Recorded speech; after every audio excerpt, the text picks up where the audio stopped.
നമസ്കാരം. തീർത്തും അപ്രതീക്ഷിതമായാണ് ആ മരണവാർത്ത നമ്മളെ തേടിയെത്തിയത്.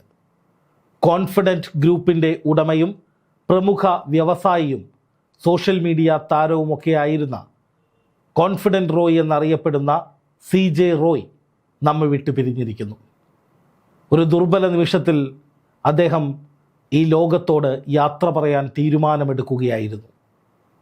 തൻ്റെ ഓഫീസിൽ ഇൻകം ടാക്സിൻ്റെ റെയ്ഡ് നടക്കുന്നതിനിടയിലാണ് റോയ് വെടിവെച്ച് സ്വയം മരിച്ചത്. ആദ്യമേ പറയട്ടെ, ഈ മരണവാർത്ത കേട്ടപ്പോൾ വലിയ നടുക്കം തോന്നി, വലിയ അമർഷം തോന്നി. ഒരു ദുരൂഹത പോലും സംശയിക്കാവുന്ന സാഹചര്യത്തെക്കുറിച്ച് ഞാൻ ചിന്തിച്ചു.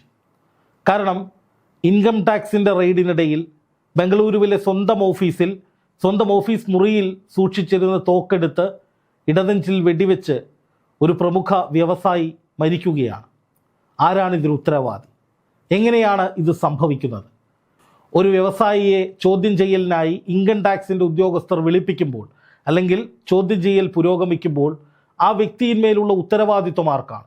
ആ വ്യക്തിക്ക് എന്തെങ്കിലും സംഭവിച്ചാൽ ആരാണ് ഉത്തരം പറയേണ്ടത്? വലിയ ചോദ്യങ്ങൾ എൻ്റെ മനസ്സിലൂടെ ഓടിപ്പോയി. ഒടുവിൽ ഞാൻ ഈ വിഷയത്തെക്കുറിച്ച് അന്വേഷിച്ചു. എന്താണ് സംഭവിച്ചത് എന്നതിനെക്കുറിച്ച് അന്വേഷിച്ചു. സംഭവിച്ചത് ഇങ്ങനെയാണ്. ആ വിവരങ്ങൾ കേട്ടപ്പോൾ ശരിക്കും ഞാൻ ഒരിക്കൽ കൂടി നടുങ്ങിപ്പോയി. കാരണം ഇത് സംഭവിക്കുന്നത് നമ്മുടെ ഇന്ത്യയിലാണ്, നമ്മുടെ രാജ്യത്താണ്, തൊട്ടടുത്തുള്ള നമ്മുടെ സംസ്ഥാനമായ കർണാടകയിലാണ്. ഇങ്ങനെയൊക്കെ സംഭവിക്കുമോ എന്ന് പോലും എനിക്ക് തോന്നിപ്പോയി. കാരണം ഇങ്ങനെ ഒരു മരണം ഉണ്ടാകാൻ പാടില്ലായിരുന്നു. കോൺഫിഡൻറ്റ് റോയ് അല്ലെങ്കിൽ CJ റോയിയെ സംബന്ധിച്ച് അദ്ദേഹം ഒരു സിനിമാ നിർമ്മാതാവ് കൂടിയാണ്, പ്രമുഖ ബിൽഡറാണ്. ഒരുപാട് സ്ഥാപനങ്ങൾ അദ്ദേഹത്തിൻ്റേതായുണ്ട്. ഇന്ത്യയിലും വിദേശത്ത് ദുബായിലും ഒക്കെ ആയിട്ട് അദ്ദേഹത്തിന് ഒരുപാട് ബിസിനസ് ഡീലുകളുണ്ട്. റിയൽ എസ്റ്റേറ്റിലാണ് പ്രധാനമായും അദ്ദേഹം ശ്രദ്ധ കേന്ദ്രീകരിക്കുന്നത്. അതിനിടയിൽ കാസിനോവ, മരക്കാർ, അറബിക്കടലിൻ്റെ സിംഹം തുടങ്ങിയ സിനിമകൾ, 4 സിനിമകൾ അദ്ദേഹം നിർമ്മിച്ചിട്ടുണ്ട്. ചില സിനിമകളിൽ അദ്ദേഹത്തിൻ്റെ മുഖം കാണിക്കുകയും ചെയ്തിട്ടുണ്ട്. സോഷ്യൽ മീഡിയയിലൊക്കെ വലിയ മോട്ടിവേഷനും കോൺഫിഡൻസും ഒക്കെ ആളുകൾക്ക് നൽകുന്നൊരു മനുഷ്യനാണ്. അപ്പോൾ എന്താണ് സംഭവിച്ചത് എന്നതിനെക്കുറിച്ച് അന്വേഷിച്ചപ്പോഴാണ് ഇന്ന് ഉച്ച മുതൽ അദ്ദേഹത്തിൻ്റെ ഓഫീസിൽ ഇൻകം ടാക്സിൻ്റെ റെയ്ഡ് നടക്കുന്നുണ്ടായിരുന്നു. ഇൻകം ടാക്സ് പൊടുന്നനെ ഓഫീസിലേക്ക് എത്തുന്നു, ബംഗളൂരുവിലെ ഓഫീസിലേക്ക് എത്തുന്നു. ആ ഓഫീസിലെ രേഖകളൊക്കെ പരിശോധിക്കുന്നു. അതിനിടയിൽ ചില പൊരുത്തക്കേടുകൾ തോന്നിയതിനെ തുടർന്ന് ഉടമയെ വിളിച്ചു വരുത്തണമെന്നാവശ്യപ്പെടുന്നു. അതിന് പ്രകാരം CJ റോയ് ഉച്ചയ്ക്കാണ് ബംഗളൂരുവിലെ ഓഫീസിലേക്ക് എത്തുന്നത്. അതിനുശേഷം അദ്ദേഹത്തെ ഒരു മുറിയിലേക്ക് കൊണ്ടുപോയി ഏതാണ്ട് 1 മണിക്കൂറോളം ഇൻകം ടാക്സ് ഉദ്യോഗസ്ഥർ ചോദ്യം ചെയ്യുന്നു. അതിനിടയിൽ അദ്ദേഹത്തിന് ചെറിയ അസ്വാസ്ഥ്യമുണ്ടാകുന്നു, അല്ലെങ്കിൽ അത് ബുദ്ധിമുട്ടുണ്ടാകുന്നു. അദ്ദേഹം തൻ്റെ മുറിയിലേക്ക് പോകണം, ഓഫീസിലെ തൻ്റെ മുറിയിലേക്ക് പോകണമെന്നാവശ്യപ്പെടുന്നു. അദ്ദേഹം നേരെ ഓഫീസ് മുറിയിലെത്തിയ ശേഷം തോക്കെടുത്ത് ഇടനെഞ്ചിലേക്ക് വെടിവെച്ചു എന്നാണ് ഇപ്പോൾ ലഭിക്കുന്ന വിവരം.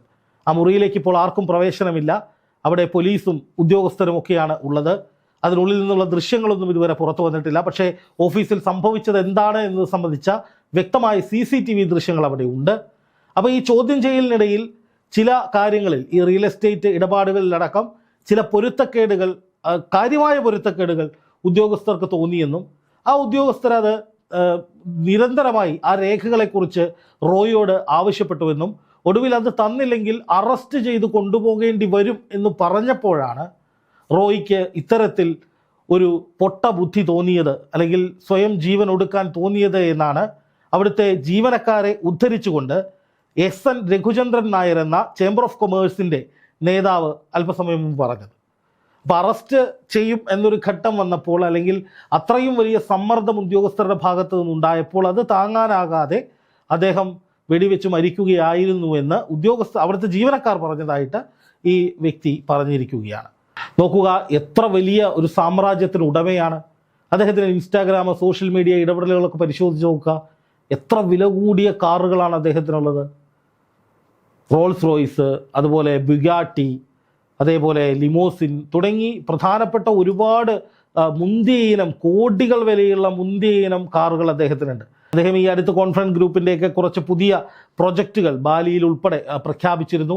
ബിസിനസ് വളർത്തിക്കൊണ്ടു പോകാനുള്ള, കൂടുതൽ പ്രൊജക്റ്റുകളിൽ ഇൻവെസ്റ്റ് ചെയ്യാനുള്ള, ഇൻവെസ്റ്റ്മെൻറ്റ് ശേഖരിക്കാനൊക്കെയുള്ള ഒരുപാട് നീക്കങ്ങൾ അദ്ദേഹം നടത്തിക്കൊണ്ടിരിക്കുകയായിരുന്നു. അങ്ങനെ ഏതെങ്കിലും തരത്തിലുള്ള വലിയ തിരിച്ചടികളോ വലിയ ക്രമക്കേടുകളോ ഒന്നും ഇതുവരെ ഈ കോൺഫിഡൻറ്റ് ഗ്രൂപ്പ് നടത്തിയതായി കണ്ടിട്ടില്ല. അപ്പോൾ അങ്ങനെ പോയിരുന്ന ഒരു സ്ഥാപനത്തിലേക്ക് പൊടുന്നനെ ഇൻകം ടാക്സ് ഉദ്യോഗസ്ഥർ വരുന്നു.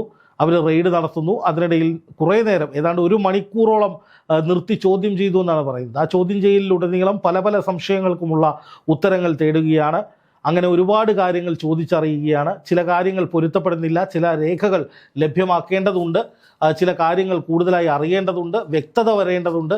അപ്പോൾ അറസ്റ്റ് ചെയ്ത് അല്ലെങ്കിൽ കസ്റ്റഡിയിലെടുത്ത് ചോദ്യം ചെയ്യേണ്ടി വരും എന്നൊരു ഘട്ടത്തിലേക്ക് കാര്യങ്ങൾ എത്തിയിട്ടുണ്ടാകണം. ആ സമയത്താണ് ഇദ്ദേഹം ഇത്തരത്തിൽ ഒരു പൊട്ട ബുദ്ധി അദ്ദേഹത്തിന് തോന്നിയത്, അദ്ദേഹം ആത്മഹത്യ ചെയ്തത് എന്നാണ് അറിയാൻ സാധിക്കുന്നത്. വെറും 56 വയസ്സ് മാത്രമേ ഉള്ളൂ. അദ്ദേഹത്തിൻ്റെ വീഡിയോകളൊക്കെ ഇൻസ്റ്റാഗ്രാമിലും ഫേസ്ബുക്കിലൊക്കെ കാണുമ്പോൾ വളരെ കോൺഫിഡൻ്റ് ആയിട്ട്, ആ പേര് സൂചിപ്പിക്കുന്നത് പോലെ വളരെ കോൺഫിഡൻസോട് കൂടി ചിരിച്ച് ഉല്ലസിച്ച് എല്ലാവരോടും ഇങ്ങനെ കയറി വാടാ മക്കളെ എന്ന ലൈനിലൊക്കെയാണ് അദ്ദേഹത്തിൻ്റെ വാക്കുകളൊക്കെ പോകും. ഒരുപാട് ജീവകാരുണ്യ പ്രവർത്തനങ്ങൾ നടത്തിയിട്ടുള്ള ഒരാളാണ്. ഇപ്പോൾ എവിടെയും ഒരു നിരാശയോ അല്ലെങ്കിൽ ഏതെങ്കിലും തരത്തിൽ പ്രത്യാശ നഷ്ടപ്പെട്ട ഒരു ബിസിനസ്സുകാരൻ എന്ന നിലയിലൊന്നും അദ്ദേഹത്തെ ആരും ഇതുവരെ കണ്ടിട്ടില്ല. അദ്ദേഹത്തിന് നല്ല ഇമേജ് വ്യവസായ മേഖലയിലും ചലച്ചിത്ര മേഖലയിലും ഒക്കെ ഉണ്ടായിരുന്നു.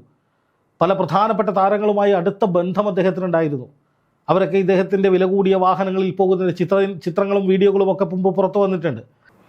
അപ്പോൾ ഇദ്ദേഹത്തിൻ്റെ പല സ്ഥാപനങ്ങളിലും കുറച്ച് ദിവസങ്ങളായിട്ട് ഇൻകം ടാക്സ് റെയ്ഡുകൾ നടന്നുകൊണ്ടിരിക്കുകയായിരുന്നു.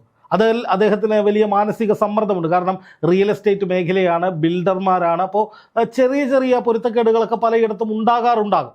പക്ഷെ അത് ഒരു വലിയ പ്രശ്നമെന്ന നിലയിലേക്ക് ഈ വലിയ റെയ്ഡുകൾ കൂട്ടത്തോടെ വന്നപ്പോൾ അദ്ദേഹത്തിന് കടുത്ത മാനസിക സമ്മർദ്ദം ഉണ്ടായി എന്നും അതുകൊണ്ടാണ് അദ്ദേഹം മരണം തിരഞ്ഞെടുത്തതെന്നും ഒക്കെയാണ് ഉയരുന്ന വാദങ്ങൾ.